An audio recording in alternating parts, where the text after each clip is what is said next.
Hello बच्चों, in the last class we studied black body radiation. Black body radiation जो कि wave like character से explain नहीं किया जा सकता। For that we consider the dual character of electromagnetic wave, यानी जो वेव है वो वेव के साथ साथ पार्टिकल लाइक नेचर भी एग्जिबिट करती है। And this we have studied the particle-like nature which is given by Planck's under the head Planck's quantum theory. Light travels in the form of packet. जो light का packet है इसको बच्चों नाम दिया गया photon. Photon is a packet of light. We also call quanta to a packet, but the particular packet of radiation is called as photon. और third point है बच्चों, एनर्जी जो फोटोन की होती है दैट इज एच न्यू। जो radiations है that is made up of photons, the packet of light, and each packet carries H new of energy. यहां पर बच्चों जो न्यू है that is frequency of that radiation और H Planck's constant. Mean to say, if there is only one photon passing out, that will carry h nu energy. For n photon, the energy will be nh nu. Now, considering this wave, electromagnetic wave has the dual character, that this also travels in the form of packet, we can explain the observation of photoelectric effect. Now let us study what is photoelectric effect. Now what is in photoelectric effect? मैंने बच्चों यहां पर एक metal की surface बनाई है। ये जो मेटल है इसकी सरफेस के ऊपर इलेक्ट्रॉन ये फ्री नजर आ रहे हैं।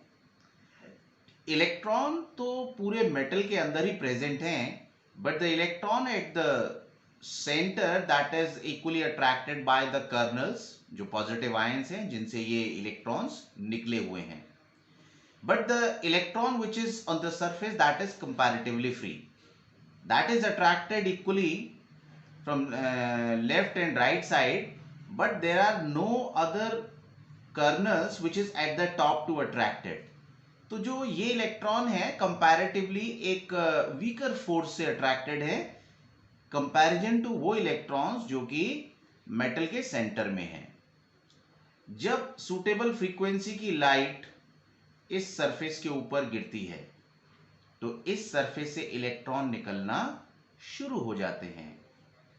तो बच्चों ये फिनोमिना कि जब सूटेबल फ्रीक्वेंसी की लाइट किसी मेटल सरफेस के ऊपर गिरती है और इस सरफेस से इलेक्ट्रॉन्स निकलने शुरू हो जाते हैं, that is called as photo electric effect. Experimentally ऐसे ऑब्जर्व किया गया, ये बच्चों है एक प्लेट कैथोड की, इसके ऊपर हमने लाइट गिराई और जब ये सफिशिएंटली हाई एनर्जी की लाइट हुई तो इसमें से इलेक्ट्रॉन निकलने शुरू हो गए and that electron starts moving towards anode. और इसको कैसे डिटेक्ट किया? By this ammeter. This deflection in the ammeter shows the circuit is now completed. It means the electron moves from cathode to anode. So thus,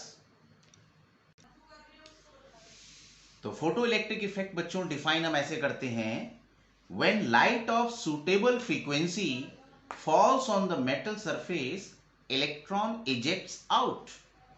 This phenomena is called photoelectric effect. And these ejected electrons are called as photo electrons. अब बच्चों इसके कुछ experiment की observations, हम जो इस experiment में control कर सकते हैं वो है बच्चों, पहला intensity of the incident radiation, ये जो रेडिएशन फॉल कर रही है इसकी intensity, and second one is frequency of the incident radiation. तो ये दो चीजें कंट्रोल हम कर सकते हैं। And now will check what is the effect of change of intensity if frequency is kept constant, and if we keep frequency constant then what is the effect of change in intensity for these ejected electrons? तो first हमने बच्चों experimentally observe किया, जैसे ही light इसके ऊपर fall करती है emitter deflection दिखा देता है। यानी एमिटर की डिफ्लेक्शन दिखाने में और लाइट की इंटेंसिटी, पर्टिकुलर इंटेंसिटी आई जो इसके ऊपर फॉल करती है, दोनों के बीच में टाइम लैग बिल्कुल भी नहीं है। As the radiation falls, the current starts flowing. So the first observation is there is no time lag between intensity of incident radiation and the time of ejected electron. जैसे ही electron या light fall करती है, electron निकलना शुरू हो जाते हैं। Now the second factor we have to study is the effect of intensity. Intensity क्या होती है? ये यूनिट एरिया हम ले लेते हैं, एक गिवन एरिया प्लेट का जिसके ऊपर लाइट गिर रही है। The light is falling in the form of packet.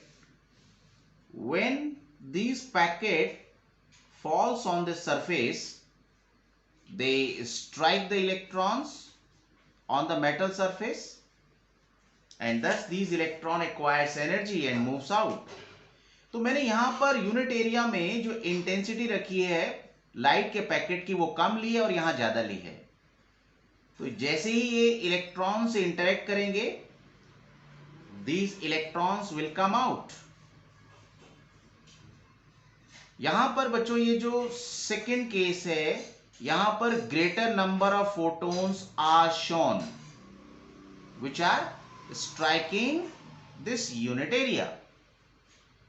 तो यहां पर जैसे इंटेंसिटी को हमने बढ़ाया, greater number of photons strikes with the greater number of electron and thus they impart energy to it and the electron leaves the metal. So this way we found initially the number of electron ejected was less, but now the number of ejected electron increases as the intensity increases. But what we found, जितनी velocity से electron पहले निकल रहे थे, अब भी उतनी ही velocity से निकल रहे हैं। यानी इंटेंसिटी जो रेडिएशन की फॉल की, उसने इलेक्ट्रॉन्स की वेलोसिटी पर कोई इफेक्ट नहीं डाला। The only effect of intensity is कि they have increase the number of ejected electron. Thus, our observation is now, if the frequency of incident radiation is kept constant and the intensity of the incident radiation is increased, velocity of the ejected electron remains the same, but their number increases.